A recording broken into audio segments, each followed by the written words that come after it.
pursuing her RN while working as a wound and infection control nurse. She is always enthusiastic and eager to go one step further than necessary when caring for her patients.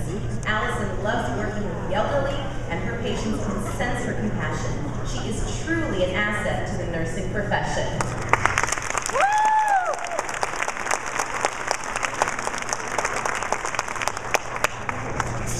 Okay, Hospital of St. Raphael.